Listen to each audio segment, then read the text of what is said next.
और विश्लेषण में अब बात माया के संदेश की। कमजोर निकले अखिलेश।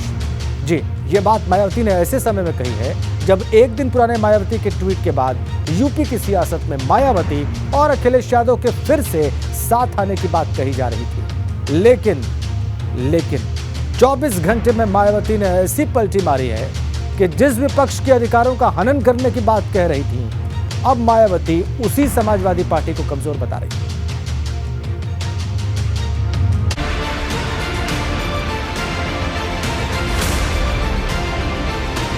सदन में संग्राम, माया का अखिलेश को पैगाम। 24 घंटे में पलट गई माया, अखिलेश को कमजोर बताया। उत्तर प्रदेश की सियासत में मायावती की पॉलिटिक्स को समझना एक पहेली बन गई है, क्योंकि मायावती के एक दिन पहले किए गए जिन 3 ट्वीट्स को देख राजनीति के जानकार फिर से अखिलेश यादव और मायावती के साथ आने के कयास लगा रहे थे, उस पर मायावती ने ऐसी पलटी मारी कि सारे पॉलिटिकल पंडितों के गणित गड़बड़ा गए। क्योंकि जो मायावती एक दिन पहले तक विपक्ष की आवाज दबाने को लेकर सरकार पर हमला बोल रही थी और विपक्षी मोर्चे को नई धार दे रही थी, अब वही मायावती अखिलेश यादव को लाचार और कमजोर बता रही हैं, जिन्हें लगता है कि सदन के भीतर भाजपा को टक्कर देना सपा के बश की बात नहीं। मायावती ने समाजवादी पार्टी को लाचार बताया है। एक दिन पहले ही विपक्ष को दबाने की बात कही थी, लेकिन अब सपा पर निशाना साधकर साफ कर दिया है कि उनका रुख जितना भाजपा के लिए हार्ड है, उतना ही सपा के लिए भी। वे 2024 के पहले शायद खुद को मुख्य मुकाबले में लाने की तैयारी में है। ये बता रही हैं कि भाजपा से अगर कोई मुकाबला कर सकता है तो वो खुद। मायावती ने बुधवार को एक के बाद एक 2 ट्वीट किए, जिसमें पहले ट्वीट में उन्होंने लिखा कि भाजपा की घोर जातिवादी, सांप्रदायिक और जनहित विरोधी नीतियों के खिलाफ उत्तर प्रदेश की सेकुलर शक्तियों ने सपा को वोट देकर यहां प्रमुख विपक्षी पार्टी तो बना दिया, लेकिन ये पार्टी भाजपा को कड़ी टक्कर देने में विफल साबित हुई है।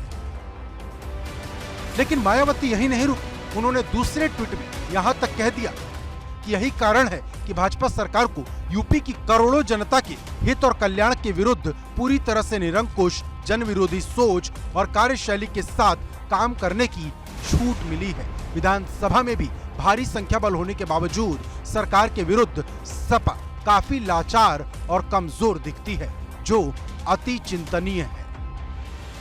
लेकिन बड़ा सवाल यह है कि आखिर 24 घंटे में ऐसा क्या हुआ कि मायावती ने पूरा स्टैंड ही बदल ली? क्या इसके पीछे भाजपा की बी टीम बताने वाले नैरेटिव को तोड़ना था? क्या मायावती ये समझाने की कोशिश कर रही थी कि यूपी में भाजपा से सिर्फ बसपा टक्कर ले सकती है? क्योंकि यूपी विधानसभा चुनाव के नतीजों में बसपा की करारी हार के बाद भी मायावती ने भाजपा की जीत के लिए मुस्लिम समाज के एक तरफा समाजवादी पार्टी के पक्ष में मतदान करने को जिम्मेदार ठहराया था। मतलब मायावती फिर से अपने दलित मुस्लिम वोट को एकजुट करने में लगी हैं। लेकिन बड़ा सवाल यह है कि क्या मायावती फिर से दलित और मुस्लिम वोट को एकजुट कर पाएंगी? क्योंकि मायावती के लिए इस वोट को एकजुट करने के साथ साथ दूसरी बड़ी लड़ाई खुद को टक्कर में दिखाना भी है, क्योंकि यूपी विधानसभा चुनाव में सीधी टक्कर सपा और भाजपा के बीच थी। मायावती कहीं नजर नहीं आई थी और मायावती नहीं चाहती कि 24 की जंग में ये रिपीट हो। Bureau report, ABP Ganga.